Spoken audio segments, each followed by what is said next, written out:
Alhamdulillah wassalatu wassalamu ala Rasulillah wa ala alihi wa ashabihi wa mawala amma ba'du. Jamaah kaum muslimin, teman-teman sekalian, azanallahu wa iyyakum rahimakumullah jami'an. Ada 3 alasan mengapa kita perlu mempelajari dan mendalami tentang alam jin, ya. Di mana ilmu ini sangat urgen. Mengapa urgen? Karena 3 sebab ini, 3 alasan ini yang sungguh merugi jikalau kita tidak mendalaminya.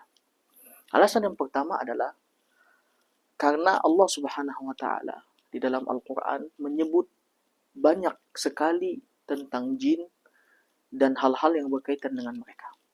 Di dalam Al-Qur'an bahkan ada surat khusus yang Allah Subhanahu wa taala turunkan di dalam juz 29 surat ke-72 namanya surat Al-Jin yang berbicara tentang jin dan keadaan kondisi mereka, juga alam mereka. Belum lagi dengan ayat-ayat lainnya. Sementara kita ketahui bahwasanya Al-Quran itu merupakan hidayah, petunjuk bagi orang-orang yang beriman dan bertakwa.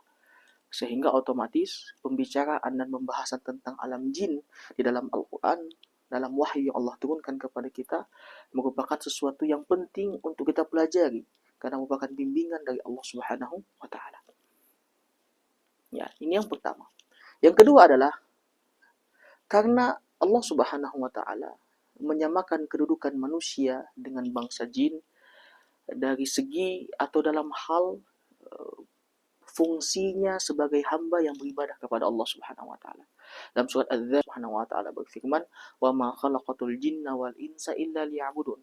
Tidaklah aku ciptakan jin dan manusia kecuali supaya mereka beribadah kepadaku. Ya.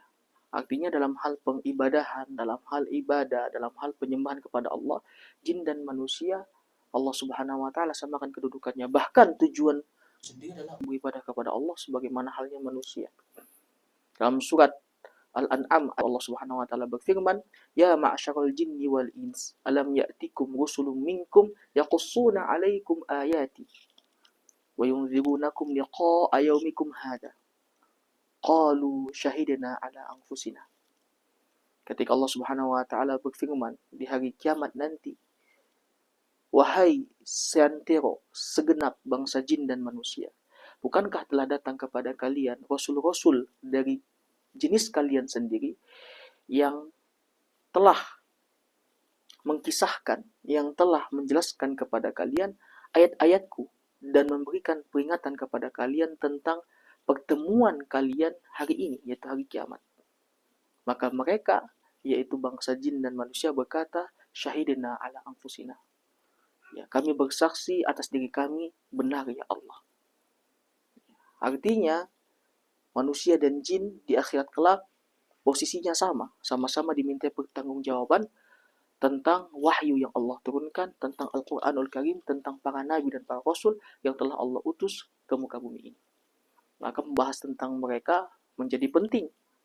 Ya. Yang ketiga adalah karena musuh terbesarnya manusia, di awal ciptakannya manusia itu justru berasal dari bangsa jin. Di mana musuh-musuh ini akan berusaha menjerat manusia, menyesatkan manusia, menghancurkan manusia, dan menyeret manusia ke neraka dengan berbagai macam penyimpangan kesesatan mereka. Siapakah dia?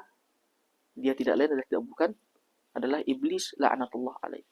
Yang Allah Subhanahu wa taala sebutkan dalam surat Al-Kahfi ayat 50, "Wa idz qulna lil malaikati isjudu li adama fasajadu illa iblis kana minal jin." Ketika kami berkata kepada para malaikat, "Bersujudlah kalian semua kepada Adam," maka bersujudlah mereka kecuali iblis. Kana minal jin, dan dia berasal dari golongan jin. Ya. Apatah lagi asal penciptaan mereka sama. Ya, sebagaimana dalam Al-Qur'anul Karim Allah Subhanahu wa taala sebutkan tentang ucapannya iblis, "Khalaqatani min nari wa khalaqatahu min tin." Engkau telah menciptakan aku dari api, sementara engkau ciptakan Adam dari tanah. Dan jin pun demikian juga. Allah ciptakan dari api. Ya. Wal janna khalaqnahu min qabl min naris samum. Kata Allah Subhanahu wa taala dalam Al-Qur'anul Karim, dan jin itu kami ciptakan sebelumnya, sebelum menciptakan manusia maksudnya, dari api yang panas. Artinya musuh terbesar manusia itu berasal dari bangsa jin.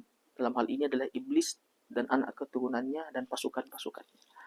Maka jikalau kita ingin mengetahui bagaimana makar-makar, tindak tanduk dan tipu daya syaitan dari kalangan jin yang empunya, ketuanya adalah iblis, la'anahullah, maka kita pun harus perlu mempelajari alam jin, mempelajari tentang mereka, karena iblis berasal dari bangsa jin. Ya.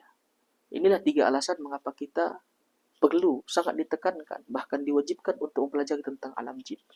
Ya, tentunya dengan bimbingan wahyu yang Allah turunkan dari langit, berupa Al-Quran dan Sunnah dan akar-akar para ulama dari kalangan salafus saleh. Tentunya di atas akidah yang benar, akidah yang sahih, dan manhaj yang lurus. Maka mari dengan adanya channel Jinologi ini kita mempelajari alam jin sesuai dengan tuntunan, bukan dengan asumsi liar, bukan dengan pendapat katanya-katanya, konon katanya, tetapi dengan bimbingan yang berasal dari Al-Quran dan Sunnah dan penjelasan para ulama dari kalangan salaf dan ulama-ulama setelahnya yang lurus manhajnya. Barakallahu fikum wa jazakumullah khairan. Ikuti channel kami ini seterusnya. Insyaallah bermanfaat bagi kita semuanya dan kaum muslimin secara umum.